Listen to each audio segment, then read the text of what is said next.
C'est un plaisir de vous avoir avec nous dans cette nouvelle édition de Getting sur TV Africa. Madame, Monsieur, bonjour et bienvenue. Quelques jours après la dénonciation de l'accord militaire liant le Niger aux États-Unis, le ministère nigérien de la Défense a annoncé avoir neutralisé 30 terroristes lors d'une opération de reconquête du territoire dans la région de Tillabéri située à l'ouest du pays. Cette opération, qui avait également pour objectif de rassurer les populations victimes des exactions des groupes armés terroristes, a coûté la vie à 23 militaires nigériens et fait 17 blessés dans la nuit du 19 au 20 mars 2024. Selon les sources concordantes, plus de 100 hommes armés à véhicules ont utilisé des engins explosifs improvisés et des bombes suicides pour tendre une embuscade aux soldats qui revenaient de leur opération de sécurisation dans la région de Tillabéri. Malgré la riposte énergique, nous déplorons 23 valeureux militaires tombés sur le champ d'honneur et 17 blessés, pouvait-on lire dans le communiqué du ministère de la Défense. Suite à cette attaque, un deuil national de 3 jours avait été décrété par le gouvernement nigérien. La communauté économique des États de l'Afrique de l'Ouest, CEDEAO, dans un communiqué ce 23 mars, a de son côté condamné cette attaque et a assuré les autorités nigériennes de sa ferme volonté à coopérer pour lutter contre le terrorisme et les extrémismes violents dans la région.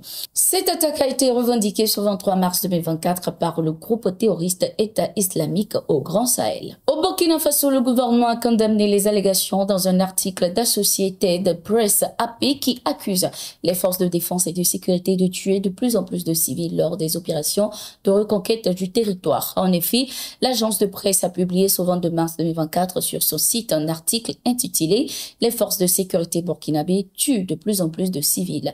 Les survivants ont détaillé le massacre d'un village.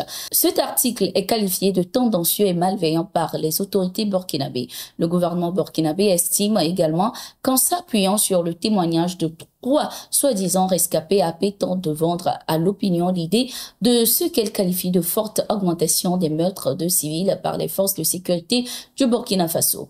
Le gouvernement est sidéré de voir qu'une agence comme AP puisse forger sa conviction sur des explications aussi simplistes.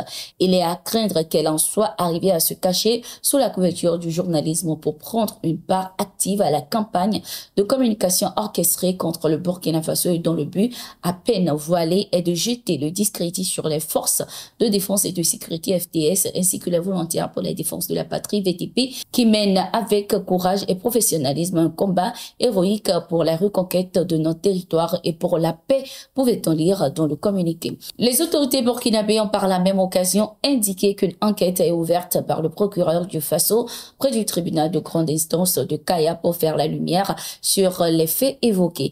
Il a également invité les populations à se départir de ces campagnes déstabilisatrices qui visent à rompre les liens FDS-VTP-Nation, à saper les fondements de l'engagement collectif pour la reconquête du territoire et l'instauration de la sécurité et d'une paix durable. Au Sénégal, les premiers résultats de l'élection présidentielle viennent d'être dévoilés. Selon les premières estimations rapportées par la presse sénégalaise, le principal candidat de l'opposition, Bassirou Diomaye Faye, a une longueur d'avance sur tous ses adversaires. Il devance notamment Amadou Ba, le dauphin désigné du président sortant Macky Sall. Cette annonce a donné lieu à des manifestations de joie dans la capitale Dakar. Plusieurs candidats, dont Anta Babacar Ngom, ont sorti des communiqué pour féliciter Bassirou Diomaye Faye, proche d'Ousmane Sonko et qui, comme ce dernier a été libéré de prison plus tôt ce mois-ci à la faveur d'une loi d'amnistie voulue par Macky Sall pour apaiser les tensions.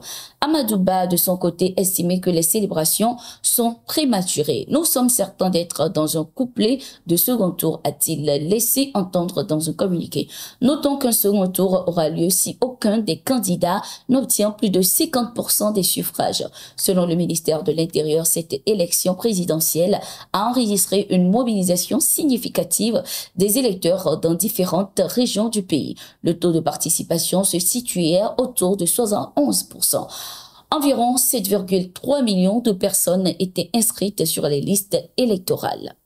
Au Burkina Faso, les populations de Seba et les déplacés internes venus des autres localités de la province du Yaka ont manifesté leur soutien aux forces de défense et de sécurité et aux volontaires pour la défense de la patrie ce 23 mars 2024. Ces populations ont témoigné leur soutien aux forces armées pour les sacrifices consentis au quotidien pour la sécurisation du territoire. La ville de Seba a été sous blocus pendant plus d'une année. Avant, on ne pouvait pas faire 1 kilomètre hors de la ville de peur d'être enlevé ou même d'être tués par des terroristes. Aujourd'hui, on peut se permettre d'aller chercher de l'eau, du bois de feu, pratiquer le jardinage et faire la pêche dans la mare, a indiqué l'agence d'information du Burkina Faso. C'était également l'occasion pour ces populations d'interpeller sur la nécessité de poursuivre ces actions de sécurisation de la ville. Nous sommes arrivés à la fin de cette édition de Gatingo. Merci d'être resté avec nous. Nous sommes en continu sur nos différentes plateformes et sur notre site d'information, le www.toutafrica.com.